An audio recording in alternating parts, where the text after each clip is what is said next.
শিক্ষক কিংবা ইঞ্জিনিয়ার নয়, ইচ্ছে পুলিশ হওয়ার। সেই ইচ্ছে কতটা পূরণ হবে তা জানে না সদ্য উচ্চ মাধ্যমিকে 88.8% নম্বর নিয়ে পাশ করা রূপসা দে। বাবা পানের দোকান চালান। ছোট থেকে অভাব ছাড়া কিছুই দেখেনি তেমন ভাবে।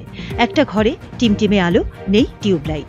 সেই আলোকে সম্বল করে নিজের অন্ধকার পথে একটু আলোর ছটা দেখার আশা ছাড়েনি কখনো। অভাবের জ্বালায় নাচ আঁকাও ছাড়তে হয়েছে তাকে, কিন্তু অদম্য জেদ নিয়ে পড়াশোনা চালিয়ে যাচ্ছে। রূপসাদের বাড়ি জলপাইগুড়ি পুরসভা 13 নম্বর ওয়ার্ডের পান্ডাপাড়া 7 নম্বর গলিতে। বাড়ি বলতে পুরনো টিনের শেডে ছোট্ট একটা ঘর। বাবা রানা দে বউবাজারে ছোট্ট পানের দোকান চালান, মা গৃহবধূ। তবে মা 10ম শ্রেণী অবধি পড়াশোনা করলেও মেয়ের পাশে সারা রাত জেগে থাকতেন যাতে ভালো রেজাল্ট করে ওর জীবনটা একটু সচ্ছল হয়। সুনীতিবালা সদর উচ্চ বালিকা বিদ্যালয়ের ছাত্রী রূপসা। তার প্রাপ্ত নম্বর 444। রূপসা জানায় পড়াশোনার পাশাপাশি ছবি আঁকাই তার হবি। পড়ার পাশাপাশি ছবি এঁকে নিজেকে ভালো রাখতেও চায় সে। তোমার নাম? রূপসা দে। কোন স্কুলে পড়াশোনা করো? আমি সুনীতিবালা সদর উচ্চ বালিকা বিদ্যালয়ে পড়াশোনা করছি। এবছর উচ্চ মাধ্যমিকে কত নম্বর পেলে? আমি এবছর 444 পেয়েছি। বাবা কি করেন? বাবা পানের দোকান।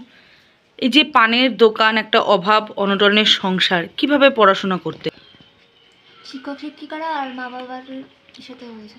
মা বাবা কি পড়াশুনো দেখাতেন নাকি মানে স্কুলের পড়াশুনো বা মাস্টারমশাইদের কাছ থেকে যা পেতে তাই? স্কুলের পড়াশোনা মাও তো দেখাতো।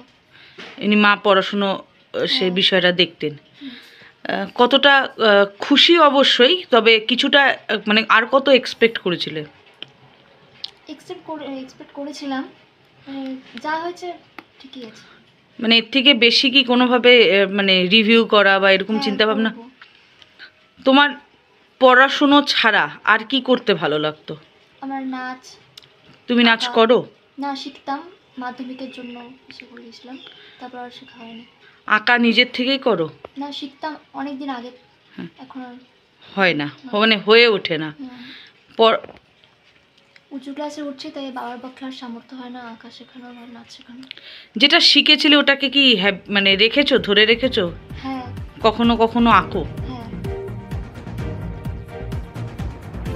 জলপাইগুড়ি থেকে অনুসুয়া চৌধুরীর রিপোর্ট, উত্তরবঙ্গ সংবাদ।